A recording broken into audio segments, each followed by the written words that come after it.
नेहा को उम्र कैद की सजा हो चुकी थी। जेल की तन्हाई और बदलती जिंदगी ने उसे एक नया सोचने का मौका दिया। कुछ ही महीनों में नेहा ने अपने वकील से संपर्क किया और कहा, मैं दोषी नहीं हूँ और मुझे बेल मिलनी चाहिए। उसने दावा किया कि जो सबूत उसके खिलाफ पेश किए गए वे अधूरे थे और कुछ प्लांटेड जबरन रखवाए गए। नेहा की अपील बॉम्बे हाई कोर्ट में पहुंची। कोर्ट के सामने जो बात सबसे ज्यादा उभरी वह थी प्रसाद का पैकेट, जिसमें अलेजिडली जहर था। इस केस में 2 प्रसाद पैकेट सामने आए। पहला पैकेट, जिसे नेहा ने घटना वाले दिन ही 2 गवाहों के सामने डॉक्टर को दिया था। दूसरा पैकेट, जिसे पुलिस ने करीब 10 से 13 दिन बाद नेहा के पर्स से बरामद किया। पहला पैकेट कभी जांच के लिए भेजा ही नहीं गया। दूसरे पैकेट को जब केमिकल एनालिस्ट को भेजा गया तो उसमें आर्सेनिक जहर पाया गया। लेकिन सबसे चौंकाने वाली बात यह थी कि पैकेट पर वैष्णो देवी का मोनोग्राम था, जबकि पुलिस गवाह ने साफ कहा कि वह एक सादा प्लास्टिक पाउच था, बिना किसी स्टैंप या प्रिंट के। तो सवाल उठा, क्या ये पैकेट नेहा के पास से सच में मिला था या किसी ने उसे फंसाने के लिए रखा था? इन्वेस्टिगेशन की सबसे बड़ा झटका ये था कि पहले पैकेट को, जिसे खुद नेहा ने डॉक्टर को दिया था, पुलिस ने कभी फॉरेंसिक जांच में नहीं भेजा। डॉक्टर ने वो पैकेट सिर्फ दराज में रख दिया था और भूल गया। पुलिस ने उस पैकेट को कभी ढूंढने की कोशिश नहीं की। यानी जो असली सबूत था उसकी जांच नहीं हुई और जो संदिग्ध था उसी के आधार पर सजा सुना दी गई।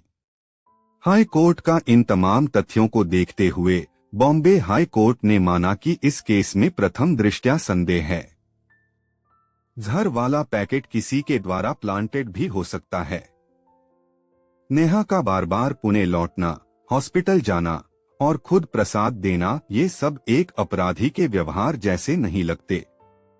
इसलिए कोर्ट ने नेहा को सेक्शन 389 CRPC के तहत जमानत दे दी।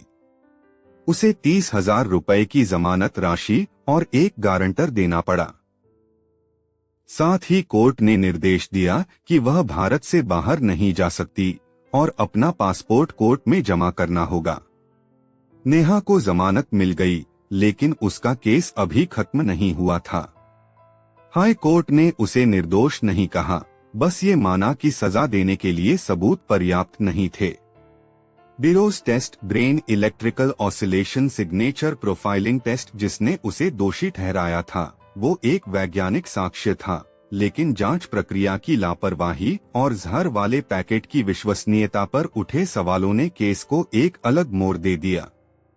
इस केस ने भारतीय न्याय प्रणाली के सामने कई सवाल खड़े कर दिए। क्या पुलिस ने जल्दबाजी में किसी को फंसा दिया? क्या वैज्ञानिक साक्ष्य से ज्यादा जरूरी है हर कड़ी की सही जांच? और क्या न्याय हमेशा सजा देने में ही है या कभी कभी संदेह का लाभ देना भी न्याय है?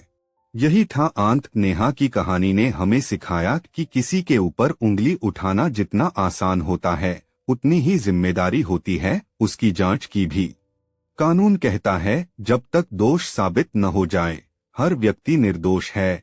तो अगली बार जब आप किसी केस की हेडलाइन पढ़े तो एक पल रुकें और सोचें, क्या हम सारे सच को जानते हैं? अगर आपको यह कहानी ज्ञानवर्धक लगी हो तो वीडियो को लाइक करें, शेयर करें और लॉ टॉक भारत चैनल को सब्सक्राइब करें।